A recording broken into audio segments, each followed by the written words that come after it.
What is up, guys? Today we have a full floater workout that you guys can do entirely by yourself. So simply just follow along, do as the workout entails, follow the reps. It's about 100 makes, so not too crazy, but just enough to really get you working on your floater and a lot of different aspects to really challenge your ability to shoot that floater. So if you guys are not great at this, feel free to continue to come back, rewatch this video over and over again so you guys can continue to master your floater. So with that said, let's get into the workout. So first drill we're gonna do, relatively simple. We don't have to go full speed. This is kind of just our warm up, get a sweat going, work on our technique. Every single one, we're gonna come, touch the 3-point line. We're going straight down the middle. We're gonna go 5 underhand with the right, 5 underhand with the left. We're gonna go 5 off 1 foot with our right hand, and then 5 off 2 foot. So again, just kind of a warm up, just going back and forth, half speed, get our touch down, get our technique down. So with this first drill, relatively simple. We're not trying to go super fast. It's really more so just a warm-up. We're kind of jogging back and forth and just starting to develop that touch. The underhand floaters you guys may never really use, but again, we're trying to build that overall touch around the rim. Now with our overhand floaters, that's where we really want to start to dial in our form and make sure we're shooting with that flat hand. If you guys do not have that, do not leave this segment until you guys kind of have a feel for that, so that way you guys can continue to use it as we get further into this workout. So next one, we're just mixing a little bit of ball handling. I'm just gonna work off a wrap, get outside the paint, this side, left foot, right hand, this way off a wrap, working on gathering, going off 2. So I'm trying to float the ball, get my feet under it, get the floater off. We'll go 5 and 5. So this next drill right here is very, very tough, specifically in terms of the ball handling, the footwork, and then combining it with the floater. So this is a skill that you can kind of use within a game where you're kind of letting the ball go and we're letting our feet run without necessarily picking up the ball. This is something you'll see Kyrie do in certain situations, and then getting into his floater. So it's allowing us to kind of slow down, have the ball in the air without necessarily making a decision, and then being able to quickly get into our floater and make it while still kind of moving away from the rim, not necessarily to the rim.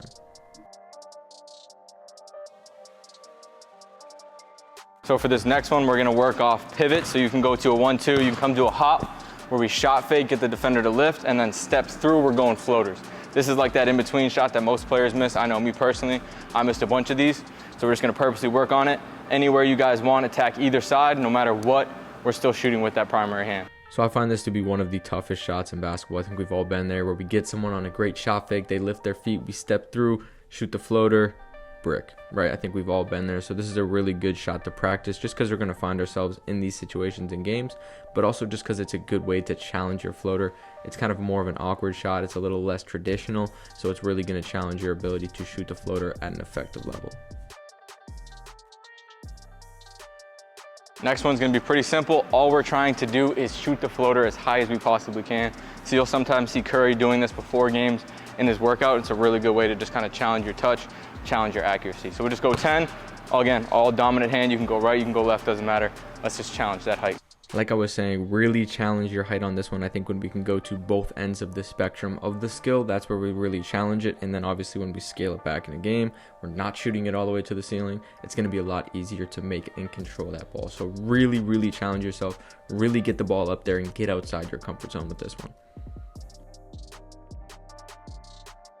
So for our next one, our goal is to get 5 swishes. We're gonna go right, so any way you want, working low pickup to same foot, same hand, going left, same thing, boom, low pickup into that. Now it's gonna be left foot, right hand. So no matter what, you're going 5 swishes. If you're a lefty, you just kind of flip it. So again, keep going this way till you get 5, then the other way till you get 5. Once makes becomes too easy, the next thing that we can do to increase that focus, increase that attention, is to challenge ourselves more. So a great way to do that is incorporating swishes. Make sure you're still going full speed. Don't slow down just because you're trying to get the swish. Still going full speed, still getting that low pickup. Get that ball up there, hit the swish. Again, 5 one side before we go to the other. Okay, so for our next one, we're gonna work on bump floaters. So stepping into the defender, creating a little space, getting your floater off. We can go right, we can go left, doesn't matter where you go from. Let's just get 10 total makes. Being able to just create space to get our floater off is a great skill. Now you can do that with euros, spins, all these different kind of things. I think as a smaller guard, that bump and then kind of stepping away to create space is a great option. So make sure you're dialing in this footwork,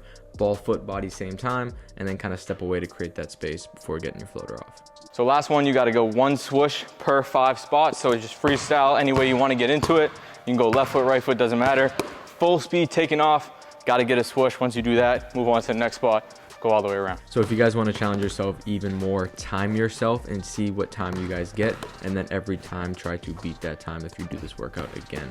If you guys are good, you'll get this under 1.5 minutes. If you are elite, you will get this under 1 minute. Now, if you guys stayed all the way to the end, drop a comment on what other full workout you guys would like to see, and we'll post that for you guys soon.